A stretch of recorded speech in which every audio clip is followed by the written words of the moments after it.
بعد كده هنتكلم إن شاء الله لمّا نيجي نعمل insert للصور أو إن إحنا ندراج الصور على البرنامج. هنبدأ إن إحنا نتّك على الزائد وبعد كده ندخل على الميديا ونبدأ إن إحنا نحط الصورة بتاعتنا بالشكل ده، تمام؟ طيب، هنتكلم على الإعدادات اللي هتظهر أو اللي هتظهر once إن الصورة ابتدت إن هي تظهر. أول حاجة فوق وهي الإعدادات بتاعة تسمية الصورة، وده لازم إن أنت تعمله، تمام؟ لازم إن حضرتك تعمله، ليه؟ علشان تبقى عارف أسماء الlayers بتاعتك إيه، عشان ما تقعدش تتوه وتدوّر أنت بتعمل إيه، لإن قدّام هيبقى بعد كده في حاجات تانية كتير جدًا لازمًا تعرفها، فلازم تبقى مسمي الlayer. فهنا أنا مثلًا هاتكلم وأقول إن هي pre-operative، تمام، frontal photo، تمام، بس. بعد ما سميت خلاص بتبدأ إنك تتّك على أي مكان هتظهر بالشكل ده، تحت عندك pre-operative frontal photo. بعد كده هنتكلم على بقية الأدوات اللي إحنا نستخدمها مع الlayers دي. عندنا دلوقتي لو جينا بصينا إن إحنا عندنا ال3 أدوات اللي موجودين فوق دول. عندك لو إحنا جينا بصينا كده، أنا لو مشيت قدّام الأداة دي بتبدأ إن هي تقطع اللي قبليها، بُص كده إيه اللي حصل؟ اتقطعت. الجزء ده ما بقاش موجود، بقى سواد أهو، تمام؟ نرجع كده تاني، لكن اللي موجودة دي في النُص بتعمل حاجة اسمها split، بتقسم الصورة إلى 2 layer، يعني بقت layer تحت وlayer فوق، تمام؟ layer تحت وlayer فوق. ارجع كده تاني، ادخل على الصورة، بعد كده التالتة بتمسح اللي بعدها بالشكل ده، كل اللي جاي أسود، لكن قبل كده تمام. بعد كده عندنا حاجة اسمها الcolor and fill. الcolor and fill دي بتنفع مع الshape، ودي حاجات هنقولها بس في وقتها. تمام. عندك هنا دي تقدر من خلالها تغيّر الألوان، وهنا تمنع الألوان خالص. أنا بس هنا باتكلم على الshapes، لكن مش باتكلم على الصور. الصور لازم تكون الجزء ده، لحد كده تمام؟ نفس الموضوع الborder والshadow دي ليها علاقة برضه نفس الكلام بالshapes، تمام؟ لمّا نيجي نرسم الshapes هاقول لحضرتك إزاي. أنا هنا باعرض لك بشكل مبسّط البرنامج. وبعد كده هنا عندك الblending والopacity، ودي حاجات إحنا هنستخدمها، تمام، ولكن نادر الاستخدام يعني. بعد كده عندنا الحاجات اللي موجودة تحت وهي الmove and transform، وهي دي أساس الحركة بتاعتنا.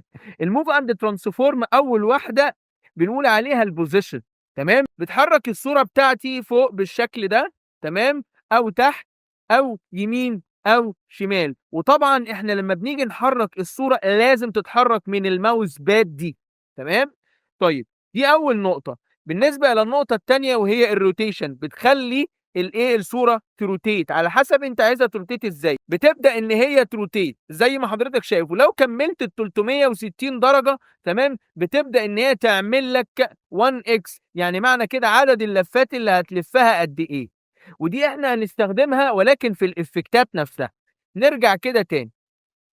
لو جينا بصينا على الجزء اللي تحت ده وهو الscale أو الsize، بيبدأ إن هو يكبّر حجم الصورة أو إن هو يصغّر حجم الصورة، وما بينهم هُم الاتنين حاجة. الحاجة اللي موجودة في النُص دي اسمها الlink. الlink ده لازم يكون متفعّل، لإن إذا حضرتك مش متفعّل بُص إيه اللي هيحصل.